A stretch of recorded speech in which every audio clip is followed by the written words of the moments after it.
Chapter 11, All Quiet on the Western Front, page 271.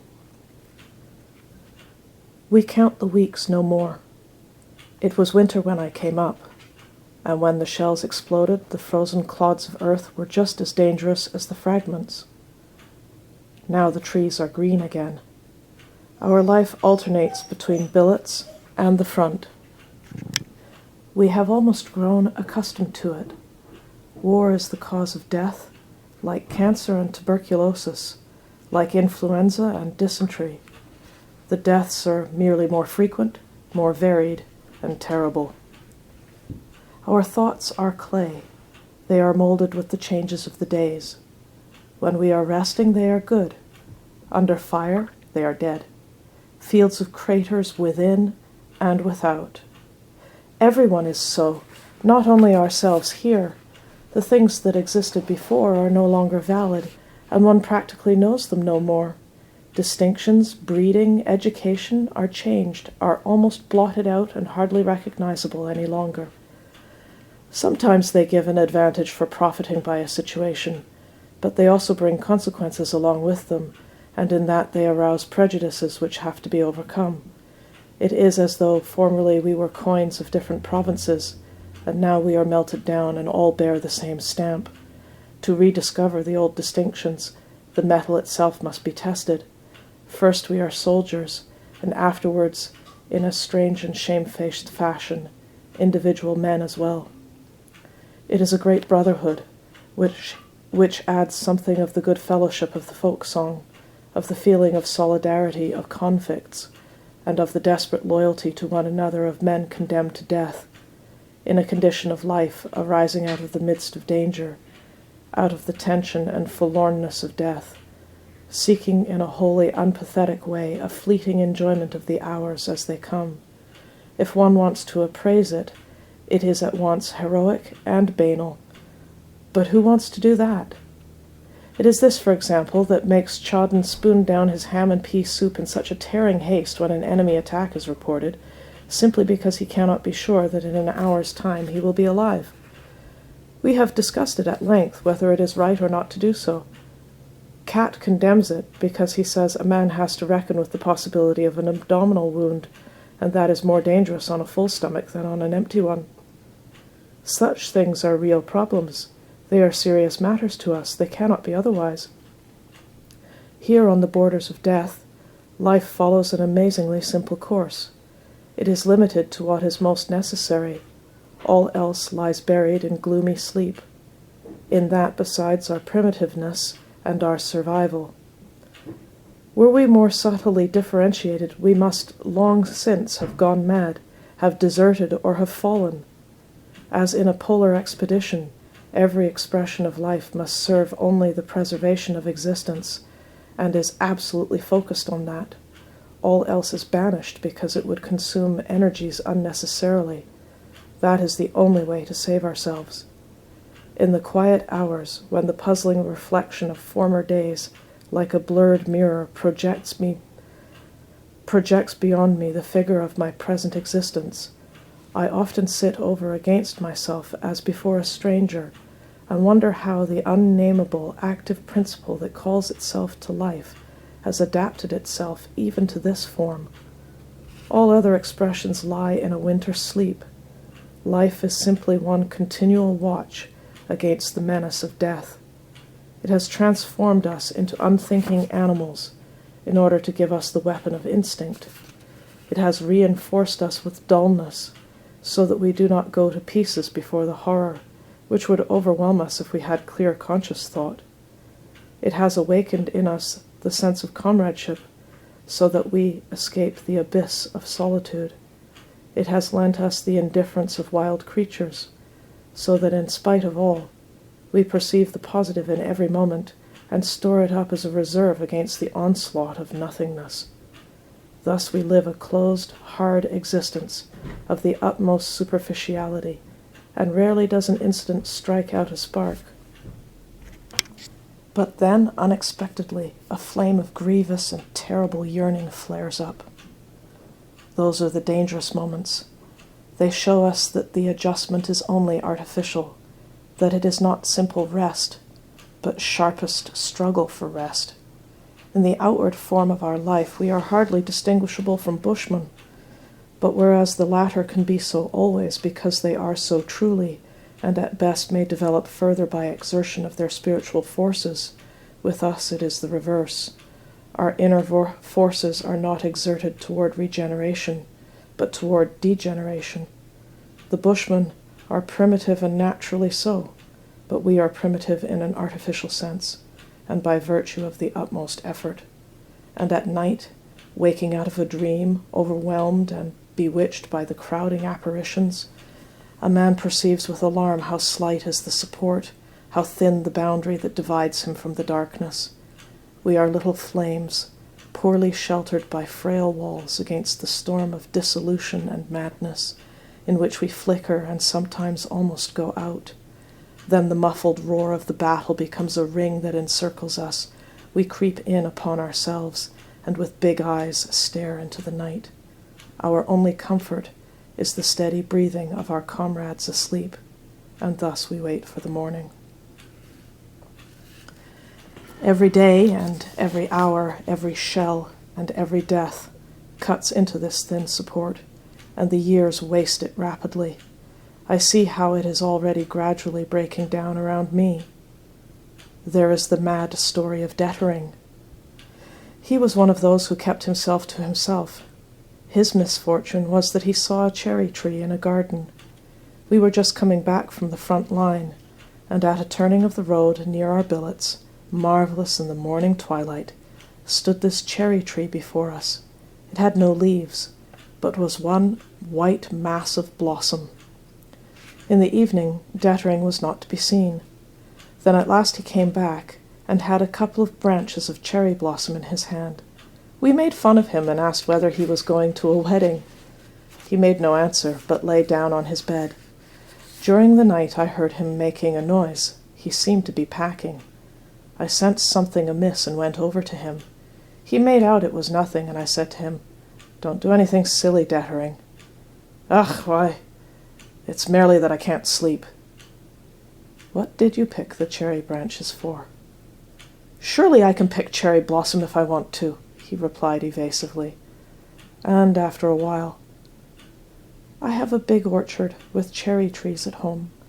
When they are in blossom, from the hayloft they look like one single sheet, so white.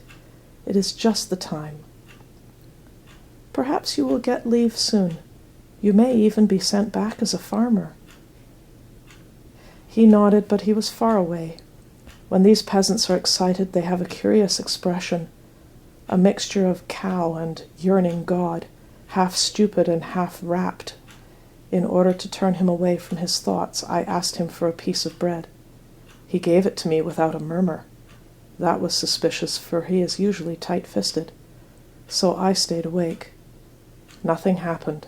In the morning he was as usual. Apparently he had noticed that I had been watching him, but the second morning he was gone. I noticed it, but said nothing in order to give him time. He might perhaps get through. Various fellows have already got into Holland. But at roll call he was missed. A week after we heard that he had been caught by the field gendarmes, those despicable military police. He had headed toward Germany. That was hopeless, of course. And of course he did everything else just as idiotically. Anyone might have known that his flight was only homesickness and a momentary aberration. But what does a court-martial 100 miles behind the front line know about it? We have heard nothing more of Dettering. But sometimes it broke out in other ways, this danger, these pent-up things, as from an overheated boiler. It will be enough to tell how Berger met his end. Our trenches have now for some time been shot to pieces, and we have an elastic line, so that there is practically no longer any proper trench warfare. When attack and counterattack have waged backwards and forwards, there remains a broken line and a bitter struggle from crater to crater. The front line has been penetrated, and everywhere small groups have established themselves. The fight is carried on from clusters of shell holes. We are in a crater. The English are coming down obliquely. They are turning our flank and working in behind us. We are surrounded. It is not easy to surrender. Fog and smoke hang over us. No one would recognize that we wanted to give ourselves up, and perhaps we don't want to. A man doesn't even know himself at such moments. We hear the explosions of the hand grenades coming towards us. Our machine gun sweeps over the semicircle in front of us. The cooling water evaporates. We hastily pass round the case. Every man pisses in it, and thus we again have water and are able to continue firing. But behind us the attack crashes ever nearer. A few minutes, and we are lost. Then, at closest range, a second machine gun bursts out. It is set up in a crater alongside us. Berger has fetched it, and now the counterattack comes over from behind. We are set free and make contact with the rear. Afterwards, as we lie in comparatively good cover, one of the food carriers reports that a couple of 100 yards distant there lies a wounded messenger dog. "Where?" asks Berger. The other describes the place to him. Berger goes off either to fetch the beast in or to shoot it. 6 months ago he would not have cared. He would have been reasonable. We try to prevent him. Then, as he goes off grimly, all we can say is, "You're mad," and let him go. For these cases of front-line madness become dangerous if one is not able to fling the man to the ground and hold him fast, and Berger is 6 feet and the most powerful man in the company. He is absolutely mad, for he has to pass through the barrage, but this lightning that lowers somewhere above us has struck him and made him demented. It affects others so that they begin to rave, to run away. There was one man who even tried to dig himself into the ground with his hands, feet, and teeth. It is true such things are often simulated, but the pretense itself is a symptom. Berger, who means to finish off the dog, is carried away with a wound in the pelvis, and one of the fellows who carry him gets a bullet in the leg while doing it. Mueller is dead. Someone shot him point blank in the stomach with a very light. He lived for half an hour, quite conscious and in terrible pain. Before he died, he handed over his pocketbook to me and bequeathed me his boots, the same that he once inherited from Kemmerich. I wear them, for they fit me quite well. After me, Chauden will get them. I have promised them to him. We have been able to bury Mueller, but he is not likely to remain long undisturbed. Our lines are falling back. There are too many fresh English and American regiments over there. There's too much corned beef and white wheaten bread, too many new guns, too many aeroplanes. But we are emaciated and starved. Our food is bad and mixed up with so much substitute stuff that it makes us ill. The factory owners in Germany have grown wealthy. Dysentery dissolves our bowels. The latrine poles are always densely crowded. The people at home ought to be shown these gray, yellow, miserable, wasted faces here, these bent figures from whose bodies the colic wrings out the blood, and who, with lips trembling and distorted with pain, grin at one another and say, "It's not much sense pulling up one's trousers again." Our artillery is fired out. It has too few shells, and the barrels are so worn that they shoot uncertainly and scatter so widely as even to fall on ourselves.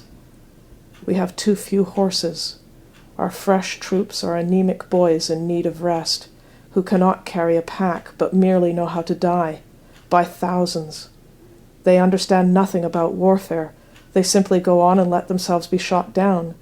A single flyer routed 2 companies of them for a joke, just as they came fresh from the train, before they had ever heard of such a thing as cover. "Germany ought to be empty soon," says Cat. We have given up hope that some day an end may come. We never think so far. A man can stop a bullet and be killed. He can get wounded, and then the hospital is his next stop. There, if they do not amputate him, he sooner or later falls into the hands of one of those staff surgeons who, with the War Service Cross in his buttonhole, says to him, "What? One leg a bit short? If you have any pluck, you don't need to run at the front. The man is A1. Dismiss." Cat tells a story that has traveled the whole length of the front from the Vosges to Flanders, of the staff surgeon who reads the names on the list, and when a man comes before him without looking up, says, "A1, we need soldiers up there." A fellow with a wooden leg comes up before him. The staff surgeon again says A1. Then, Cat raises his voice, the fellow says to him, I already have a wooden leg, but when I go back again and they shoot off my head, then I will get a wooden head made and become a staff surgeon. This answer tickles us all immensely. There may be good doctors, and there are, lots of them. All the same, every soldier sometime during his hundreds of inspections falls into the clutches of one of these countless hero-grabbers who pride themselves on changing as many C3s and B3s as possible into A1s. There are many such stories. They are mostly far more bitter. All the same, they have nothing to do with mutiny or lead swinging. They are merely honest and call a thing by its name, for there is a very great deal of fraud, injustice, and baseness in the army. It is nothing that regiment after regiment returns again and again to ever more hopeless struggle, that attack follows attack along the weakening, retreating, crumbling line. From a mockery, the tanks have become a terrible weapon. Armored, they come rolling on in long lines more than anything else embody for us the horror of war. We do not see the guns that bombard us. The attacking lines of the enemy infantry are men like ourselves. But these tanks are machines. Their caterpillars run on as endless as the war. They are annihilation. They roll without feeling into the craters and climb up again without stopping, a fleet of roaring, smoke-belching armor-clads, invulnerable steel beasts, squashing the dead and the wounded. We shrivel up in our thin skin before them. Against their colossal weight, our arms are sticks of straw, and our hand grenades matches. Shells, gas clouds, and flotillas of tanks, shattering, corroding death. Dysentery, influenza, typhus, scalding, choking death. Trenches, hospitals, the common grave. There are no other possibilities. In one attack, our company commander Bertink falls. He was one of those superb frontline officers who are foremost in every hot place. He was with us for 2 years without being wounded, so that something had to happen in the end. We occupy a crater and get surrounded. The stink of petroleum or oil blows across with the fumes of powder. 2 fellows with a flamethrower are seen. One carries the tin on his back. The other has the hose in his hands from which the fire spouts. If they get so near that they can reach us, we are done for. We cannot retreat yet.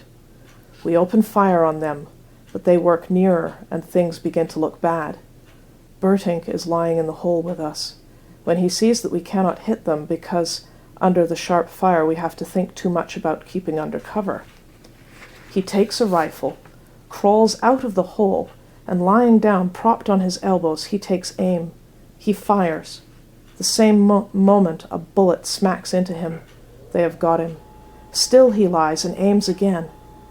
Once he shifts and again takes aim. At last the rifle cracks. Bertink lets the gun drop and says, "Good," and slips back into the hole. The hindermost of the 2 flamethrowers is hit. He falls, the hose slips away from the other fellow, the fire squirts about on all sides, and the man burns. Bertink has a chest wound.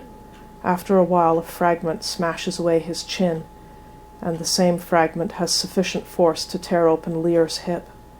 Lear groans as he supports himself on his arm. He bleeds quickly. No one can help him. Like an emptying tube, after a couple of minutes he collapses. What use is it to him now that he was such a good mathematician at school? The months pass by. The summer of 1918 is the most bloody and the most terrible. The days stand like angels in blue and gold, incomprehensible above the ring of annihilation. Every man here knows that we are losing the war. Not much is said about it. We are falling back. We will not be able to attack again after this big offensive. We have no more men and no more ammunition. Still the campaign goes on. The dying goes on. Summer of 1918. Never has life in its niggardliness seemed to us so desirable as now. The red poppies in the meadows round our billets, the smooth beetles on the blades of grass, the warm evenings in the cool, dim rooms, the black, mysterious trees of the twilight, the stars and the flowing waters, dreams and long sleep. Oh, life, life, life! Summer of 1918. Never was so much silently suffered as in the moment when we depart once again for the front line. Wild, tormenting rumors of an armistice and peace are in the air. They lay hold on our hearts and make the return to the front harder than ever.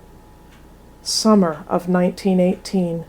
Never was life in the line more bitter and full of horror than in the hours of the bombardment, when the blanched faces lie in the dirt and the hands clutch at the one thought, no, no, not now, not now at the last moment.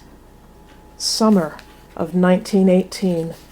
Breath of hope that sweeps over the scorched fields, raging fever of impatience, of disappointment, of the most agonizing terror of death, insensate question, why? Why do they make an end? And why do these rumors of an end fly about? There are so many airmen here, and they are so sure of themselves that they give chase to single individuals, just as though they were hares. For every one German plane, there come at least 5 English and American. For one hungry, wretched German soldier, come 5 of the enemy, fresh and fit. For one German army loaf, there are 50 tins of canned beef over there. We are not beaten, for as soldiers we are better and more experienced. We are simply crushed and driven back by overwhelming superior forces. Behind us lay rainy weeks, gray sky, gray fluid earth, gray dying. If we go out, the rain at once soaks through our overcoat and clothing, and we remain wet all the time we are in the line. We never get dry.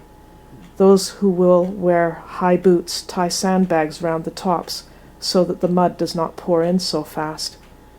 The rifles are caked, the uniforms caked, everything is fluid and dissolved, the earth one dripping, soaked, oily mass in which lie yellow pools with red spiral streams of blood, and into which the dead, wounded, and survivors slowly sink down. The storm lashes us. Out of the confusion of gray and yellow, the hail of splinters whips forth the childlike cries of the wounded, and in the night shattered life groans painfully into silence. Our hands are earth, our bodies clay, and our eyes pools of rain. We do not know whether we still live. Then the heat sinks heavily into our shell holes like a jellyfish, moist and oppressive, and on one of these late summer days, while bringing food, Cat falls. We too are alone. I bind up his wound. His shin seems to be smashed.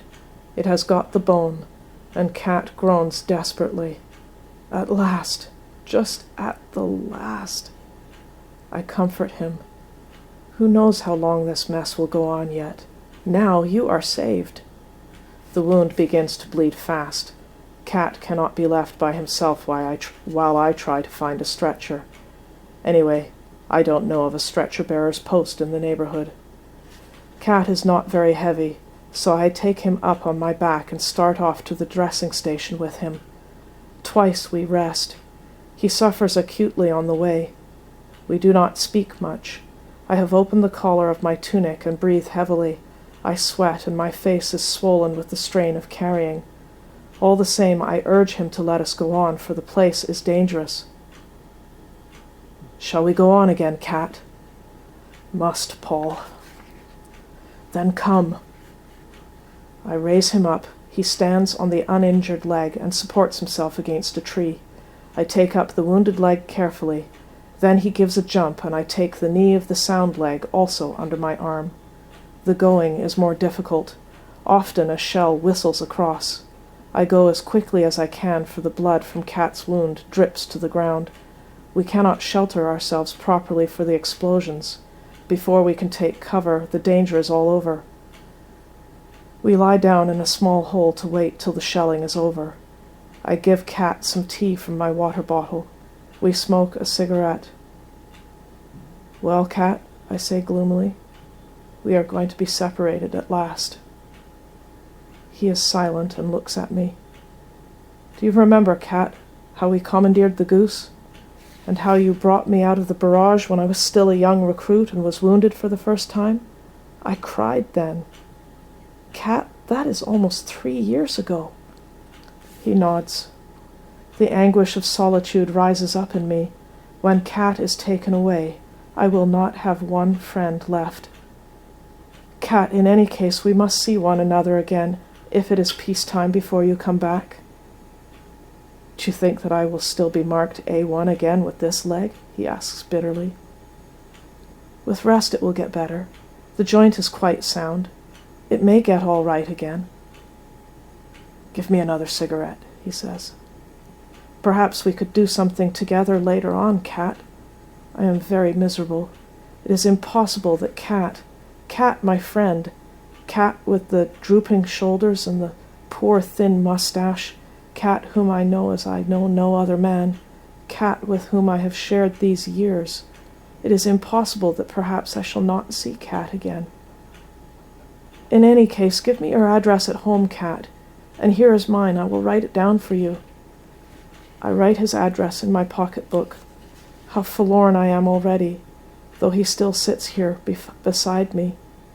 Couldn't I shoot myself quickly in the foot so as to be able to go with him? Suddenly Kat gurgles and turns green and yellow. "Let us go on," he stammers. I jump up, eager to help him. I take him up and start off at a run, a slow, steady pace so as not to jolt his leg too much. My throat is parched. Everything dances red and black before my eyes. I stagger on doggedly and pitilessly, and at last reach the dressing station.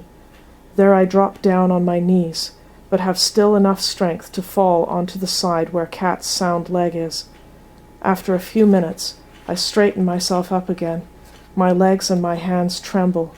I have trouble in finding my water bottle to take a pull. My lips tremble as I try to think. But I smile. Kat is saved. After a while I begin to sort out the confusion of voices that falls on my ears. "You might have spared yourself that," says an orderly. I look at him without comprehending. He points to Kat. "He is stone dead." I do not understand him. "He has been hit in the shin," I say. The orderly stands still. "That as well."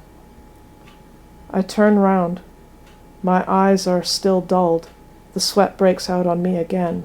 It runs over my eyelids. I wipe it away and peer at Kat. He lies still. "Fainted," I say quickly.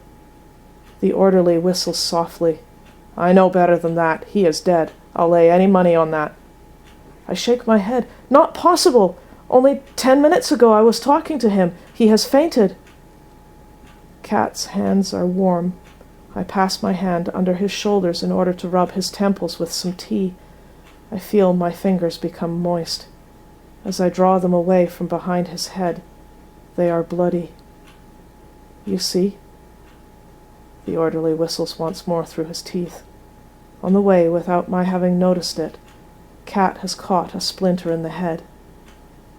There is just one little hole. It must have been a very tiny, stray splinter, but it has sufficed. Kat is dead. Slowly, I get up. "Would you like to take his pay book and his things?" the lance corporal asks me. I nod and he gives them to me. The orderly is mystified. "You are not related, are you?" "No, we are not related." "No, we are not related." Do I walk? Have I feet still? I raise my eyes. I let them move round and turn myself with them. One circle, and I stand in the midst, All is as usual. Only the militiaman Stanislaus Kaczynski has died. Then I know nothing more. Chapter 12, page 293. It is autumn.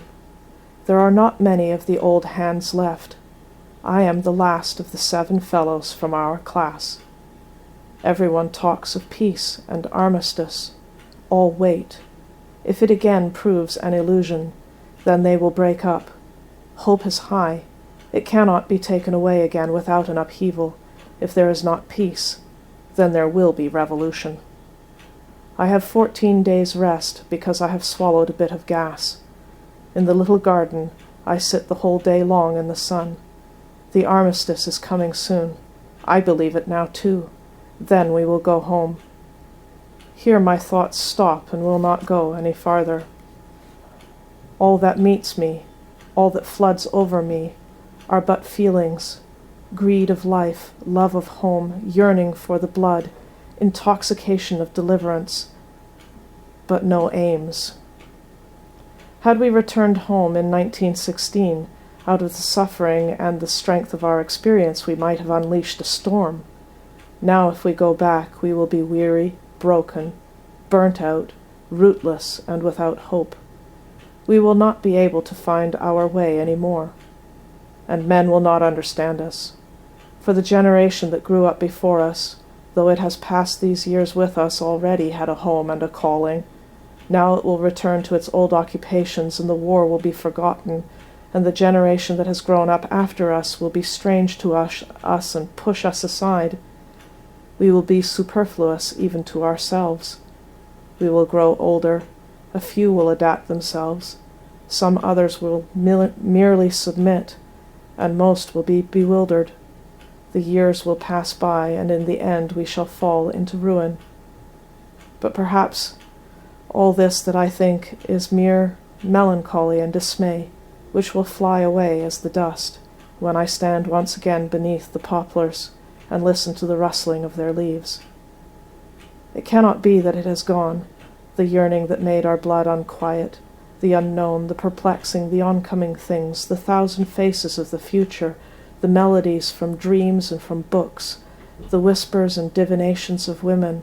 It cannot be that this has vanished in bombardment, in despair, in brothels. Here the trees show gay and golden, the berries of the rowan stand red among the leaves. Country roads run white out to the skyline, and the canteens hum like beehives with rumors of peace. I stand up. I am very quiet. Let the months and years come. They can take nothing from me. They can take nothing more. I am so alone and so without hope that I can confront them without fear. The life that has borne me through these years is still in my hands and my eyes. Whether I have subdued it, I know not, but so long as it is there, it will seek its own way out, heedless of the will that is within me.